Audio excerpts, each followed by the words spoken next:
paranaense. Assista agora Jornal da Globo.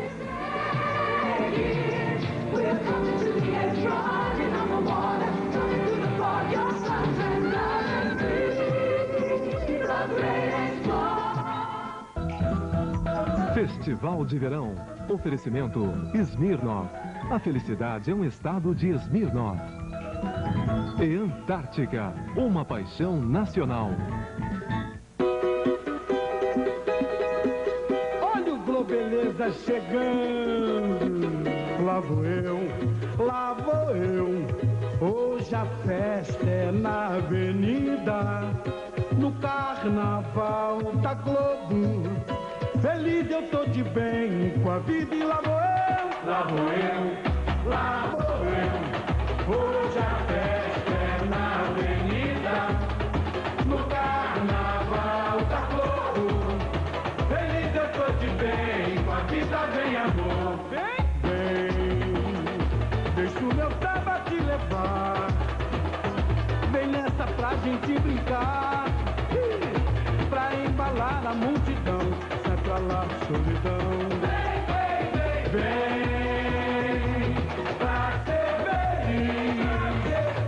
Eu tô no ar, tô beleza.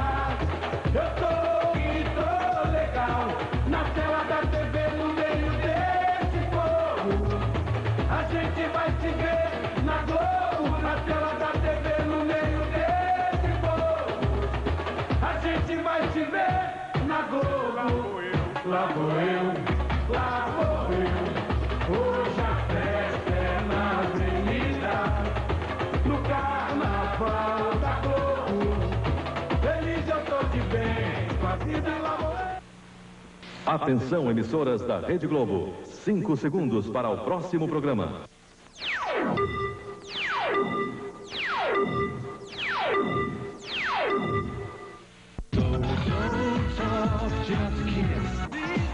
Despedida de solteiro internacional em discos, fitas e compact discs som livre. Mistério em Brasília. Roubaram os disquetes do Banco Central com informações sigilosas sobre as reservas cambiais. O Senado aprova o projeto de modernização dos portos. A greve dos transportadores provoca uma crise de combustíveis em São Paulo. Um engenheiro vira bandido e monta uma quadrilha para assaltar exclusivamente os amigos. Os argentinos correm para o Brasil, fugindo da loucura dos preços. Uma água mineral já está a 45 mil cruzeiros. Estes são os destaques do Jornal da Globo. E vamos ver agora um resumo dos principais fatos desta terça-feira. Numa reunião em Brasília, representantes das montadoras pedem ao presidente Itamar que reduza os impostos para viabilizar o carro popular. O presidente Itamar Franco deu autonomia ao ministro Paulo Haddad para negociar com os empresários na Câmara Setorial do Ministério da Fazenda no próximo dia 28. Explosões na tubulação de gás provocam pânico no polo petroquímico de Camaçari, mas os bombeiros conseguem impedir um desastre maior. O mafioso procurado por mais de 20 anos diz na Itália que só conhece o crime organizado pelos jornais. Surge uma chance de paz no conflito do Golfo. O Vaticano pode mediar as negociações. Mas com uma condição: o pedido tem que ser oficial e partir de Washington e do Iraque. Saddam Hussein surpreende e anuncia um cessar-fogo unilateral em homenagem à posse do novo presidente americano. Segundo informações não oficiais, assim que assumir o cargo aqui amanhã, Bill Clinton vai suspender todas as operações militares até encontrar uma estratégia de longo prazo para enfrentar Saddam Hussein. Escândalo no Banco Central. Desaparecem misteriosamente os disquetes com informações sigilosas sobre as reservas cambiais do país. A Polícia Federal está investigando o caso e, para evitar especulações, o governo agiu rápido e revelou a posição das reservas. A Polícia Federal está na sede do Banco Central desde o começo da tarde, tentando encontrar pistas sobre o desaparecimento dos disquetes que têm todas as informações sobre o volume de reservas cambiais do Brasil.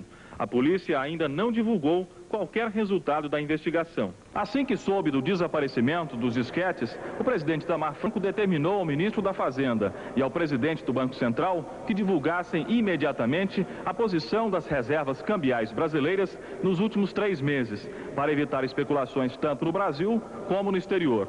O ministro Paulo Haddad, convocado agora à noite pelo presidente aqui no Palácio Planalto, revelou que as reservas cambiais do Brasil eram de 19 bilhões 366 milhões de dólares em outubro, passaram para 19 bi 883 em novembro e caíram em dezembro para 19 bilhões e 8 milhões de dólares. Nós estamos evitando justamente o seguinte, que com a informação de que houve o desaparecimento de disquetes, as pessoas começam a especular que como é que era a posição das reservas. A posição das reservas estão transparentes aqui para os senhores.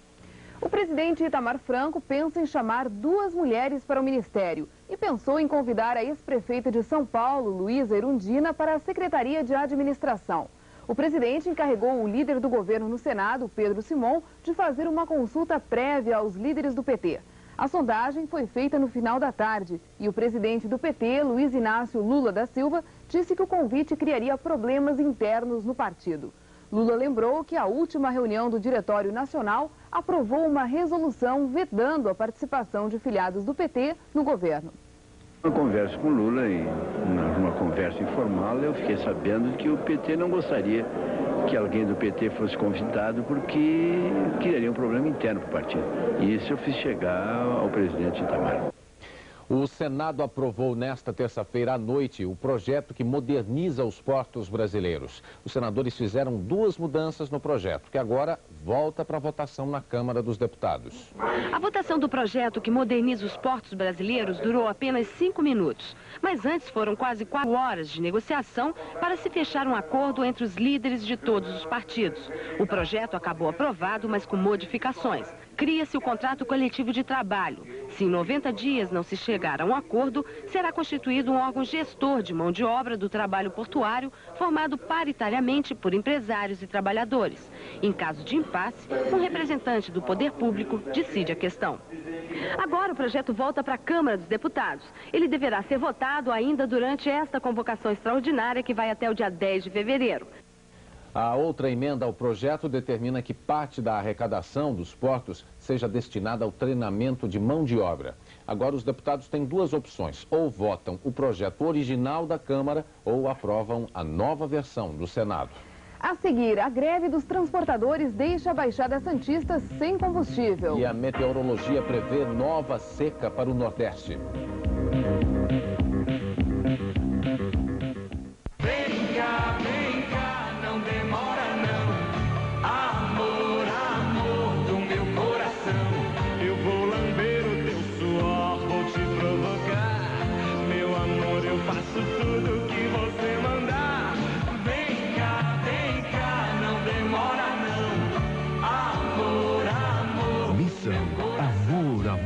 De Elimar Santos, em discos, fitas e compacto disc Som Livre.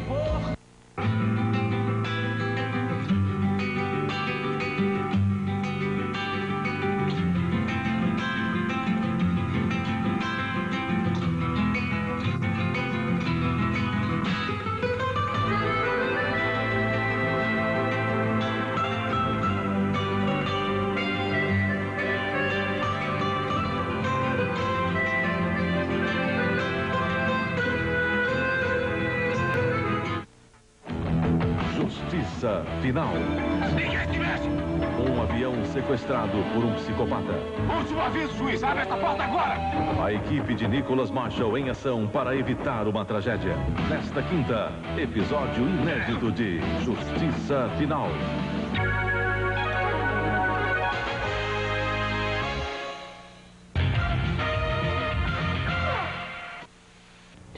É encontrado em São Paulo o carro que os sequestradores usaram para receber o dinheiro do resgate do publicitário Geraldo Alonso Filho. Com o carro, a polícia descobriu novas pistas da quadrilha.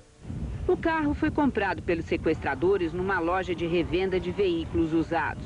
Por orientação da quadrilha, o resgate exigido para a libertação de Geraldo Alonso Filho foi colocado por 2 funcionários da Norton no porta-malas do carro estacionado numa rua do centro da cidade. Depois de pegar o dinheiro, os sequestradores abandonaram o veículo poucos quarteirões adiante. Geraldo Alonso Filho, que prestou depoimento hoje durante toda a tarde, pouco acrescentou ao que a polícia já sabia.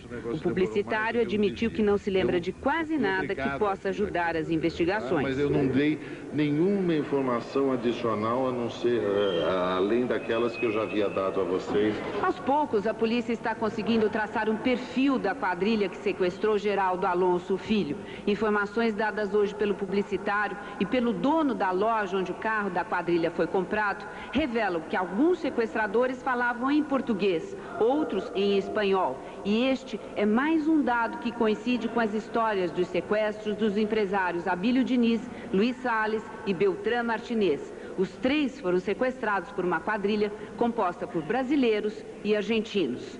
A greve dos tanqueiros em São Paulo prejudicou o abastecimento até o início da noite desta terça-feira. Com a garantia da polícia, alguns caminhões abasteceram os postos, evitando a falta total da gasolina e álcool.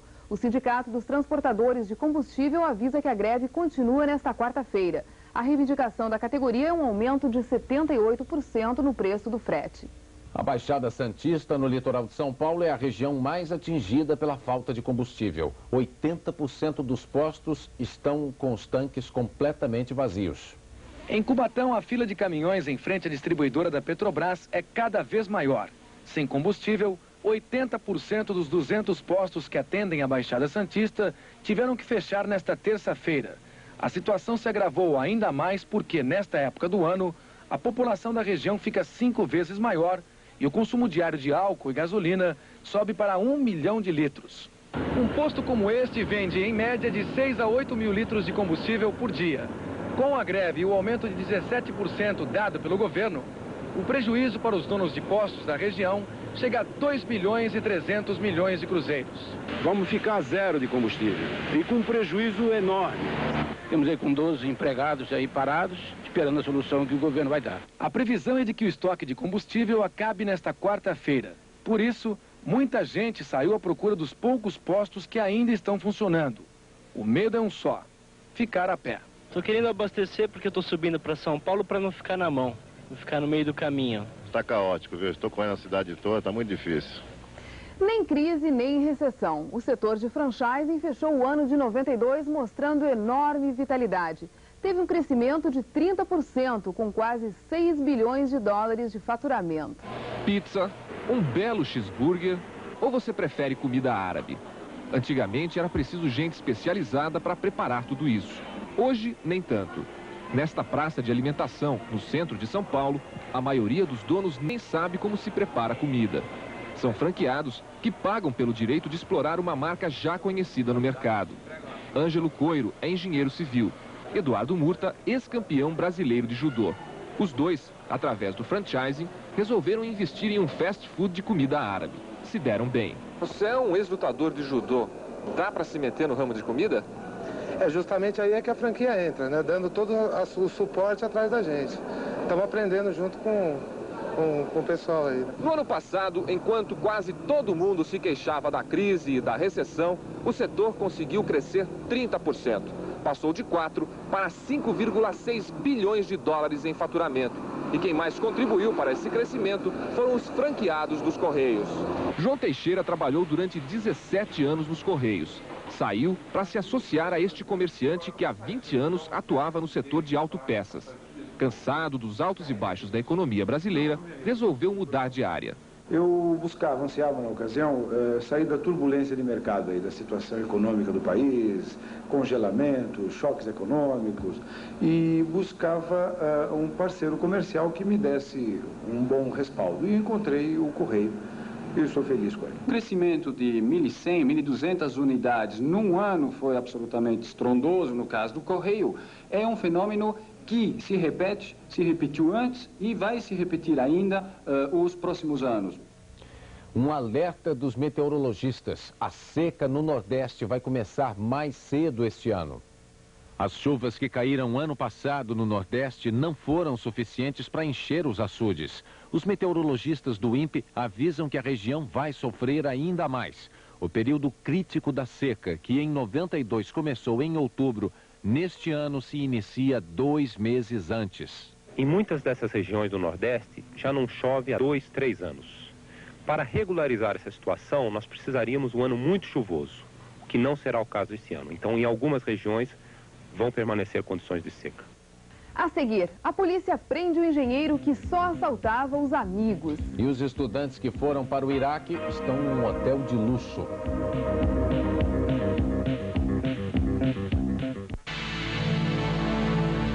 A vida de um país, contada em cada objeto. Uma aventura de 5 séculos. Os momentos mais marcantes da história do Brasil. Em cartaz, de terça a domingo, no Museu Histórico Nacional. Quando você estiver no Rio, visite essa emoção. É emocionante ser amiga de um museu com tanta história para contar. Como podías tú vivir, como podías tú vivir sin ella. Yo vi, yo vao, cada día yo te quiero más. Yo vi, yo va, cada día yo te quiero más. Vamos. Puede vivir solamente vivir así otra vez. Gypsy Kings Live, em LP, cassete e CD, Globo Colômbia. Uma terrível contaminação, provocando violência e desespero numa cidade. Reações anormais, campeões de bilheteria. Hoje, depois do Jornal da Globo.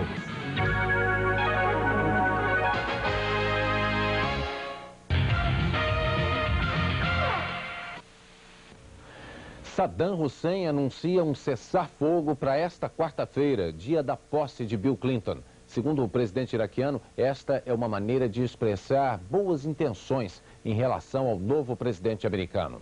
O anúncio feito pela televisão iraquiana, o apresentador disse que Saddam Hussein quer dar oportunidade a Bill Clinton para resolver o problema entre eles. O Iraque acha que a proibição de voos nas zonas de segurança foi feita sem a aprovação do Conselho de Segurança da ONU. O Iraque espera, com essa atitude, abrir caminho para dialogar com os Estados Unidos e discutir outros assuntos, como o embargo econômico e as sanções que existem contra o país. O governo iraquiano também afirmou que vai permitir a entrada sem restrições dos aviões com os inspetores da ONU. Eles supervisionam a destruição de armas químicas e nucleares.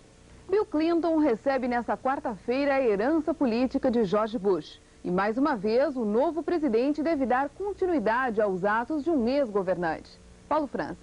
Bush sai amanhã e deixa para Clinton um pepino dos diabos, Saddam Hussein, sem falar da Somália.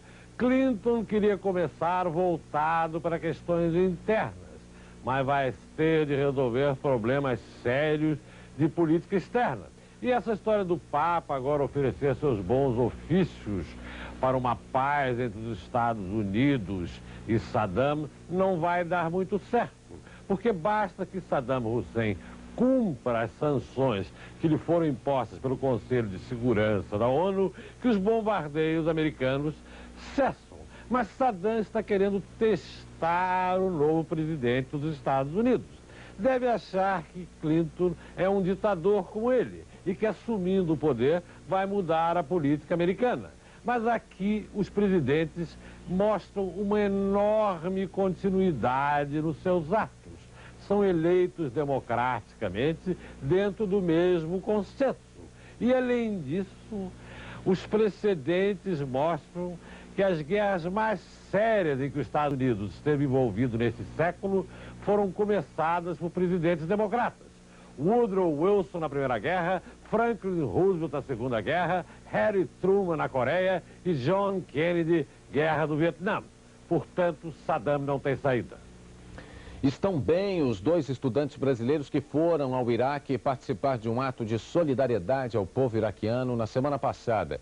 A informação é da Embaixada do Iraque no Brasil. Segundo a Embaixada, Mauro Bianco e Gislaine Caresia estão hospedados no Hotel Meridian, que não foi atingido pelo bombardeio de anteontem.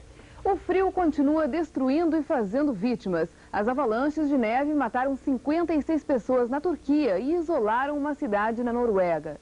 Na cidade norueguesa de Oda, a neve caiu sem parar e deslizou devagar pela montanha. Foi arrastando árvores e cobrindo as casas construídas na encosta.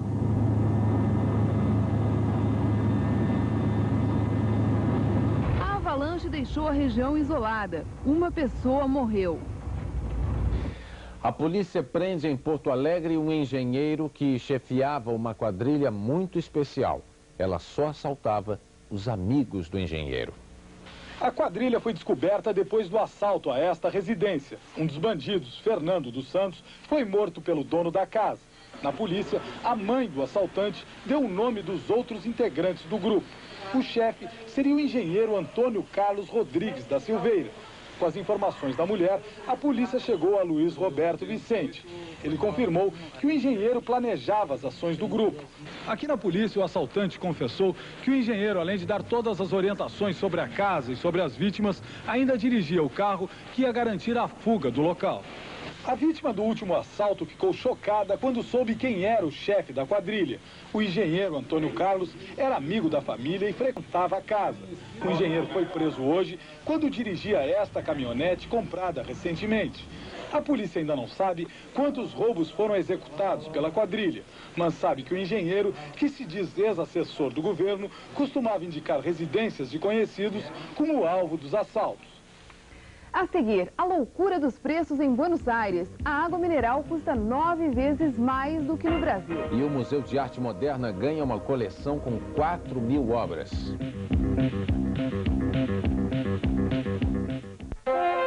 Globosat.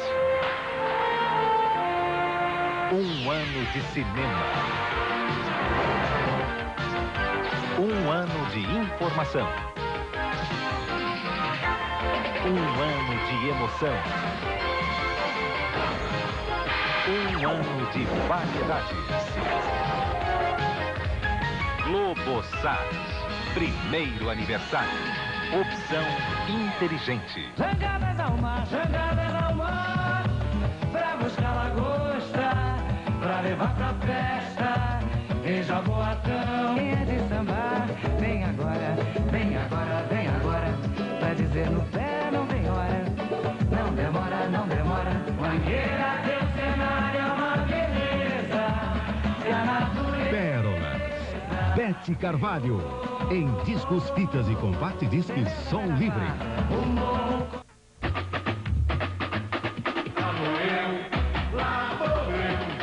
Hoje a festa é na avenida. É isso aí, galera! Tá chegando a hora de botar o coração na avenida. Vamos abrir alas pra emoção, desfilar alegria. Pode vir, com certeza. Da TV no meio desse povo, a gente vai se ver na Globo. Carnaval 93 é Globeleza. Oferecimento Brahma. No Brasil, você é o número 1 do carnaval. Os argentinos fogem de Buenos Aires nas férias por causa do custo de vida.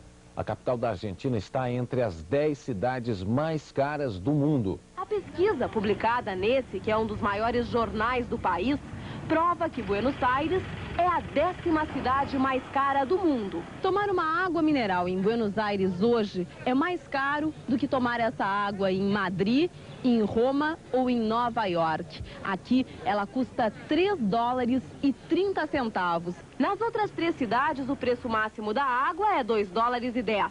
Em cruzeiros, a água mineral de Buenos Aires custa quase 45 mil. E um almoço simples para uma pessoa sem bebida não sai por menos de $25, mais de 350 mil cruzeiros. Faz 20 dias atrás estuve passeando por Nova York e Miami e volvi a meu país aterrorizada. As agências de viagem aproveitam a manchete do Clarim para oferecer o turismo no Brasil. Baianas desfilam os vestidos rodados pelas ruas do centro de Buenos Aires. Ao lado do senhor do realejo, que vende sonhos, elas vendem nosso verão verde-amarelo. Isso aqui é um pouquinho pouquinho de Brasil, iaiá, desse Brasil que canta e é feliz.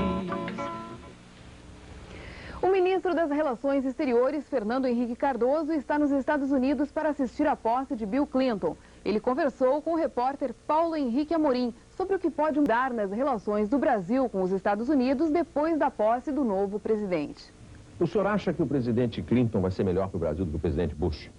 Eu espero que ele seja melhor para os americanos, em primeiro lugar. Que dê mais empregos, que ponha a casa em ordem aqui, controle o déficit. Em consequência, vai poder negociar conosco em melhores condições também. Eu espero que sim. O governo Clinton já disse que pretende utilizar o acordo que os Estados Unidos estão fazendo com o México como uma forma de atrair todos os países latino-americanos para um acordo desse tipo. O senhor acha que isso é bom para o Brasil?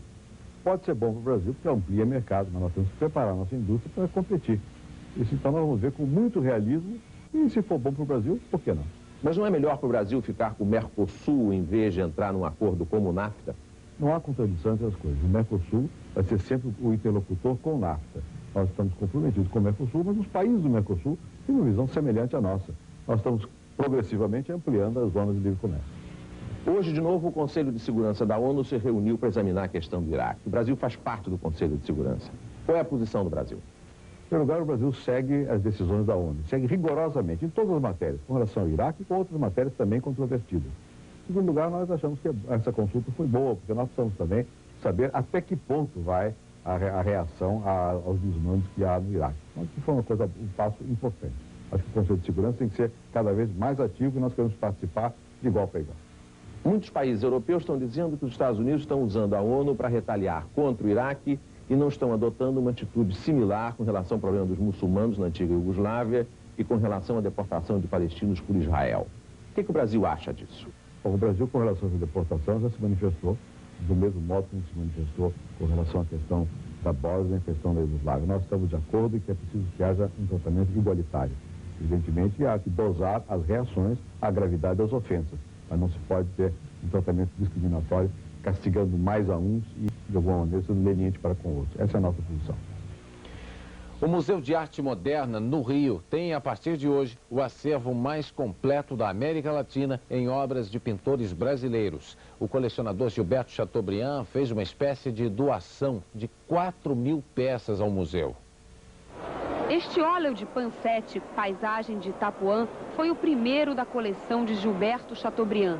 Ao longo de 40 anos, ele reuniu um acervo de 4.000 obras. A importância dessa coleção é que ela permitirá ao público conhecer toda a produção artística brasileira do início do século até hoje. As obras modernistas criadas entre os anos 20 e 40 são o forte da coleção. Telas de Anita Malfatti, de Janira, Portinari, de Cavalcante e Tarsila do Amaral. É dela o quadro mais caro da coleção, O Vendedor de Frutas, avaliado em 12 bilhões de cruzeiros. A arte contemporânea também está representada. Das 4.000 obras doadas, 250 estão na exposição inaugurada esta noite. Não há espaço suficiente para expor as 4.000 obras ao mesmo tempo. Por isso, uma das condições da doação foi a construção de uma reserva técnica para guardar as obras. A reserva técnica do Museu de Arte Moderna vai ser a mais sofisticada e bem aparelhada da América Latina. Uma espécie de cofre do museu, uma garantia de que a memória nacional vai ser bem preservada. Eu acho que a coleção passou a nascer hoje. Hoje realmente é o seu dia de batismo, porque hoje é o olho do público que vai poder usufruí-la em caráter permanente. Bom, eu não sei se é imposto de renda ou imposto de renda-se.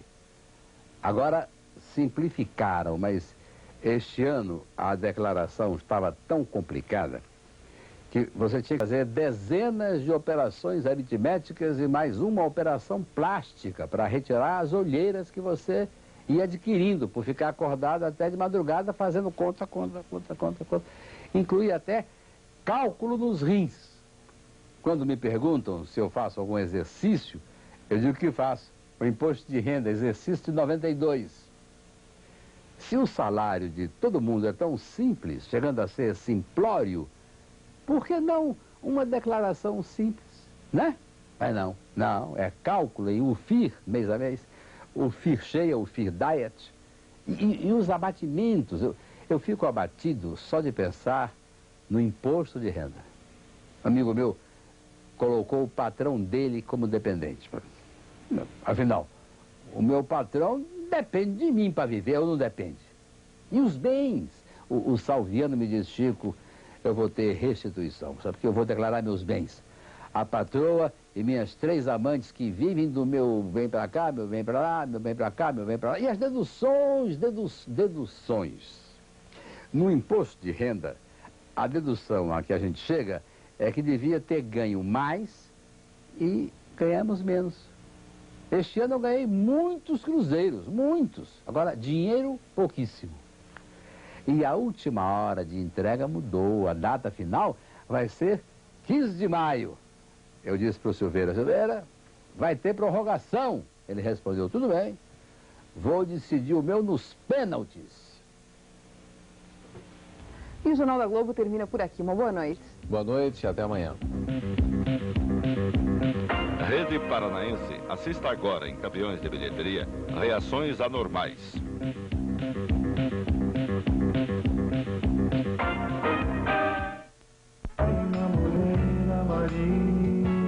Aquarela Brasileira 5, Emílio Santiago, em discos, fitas e compact disc Som Livre.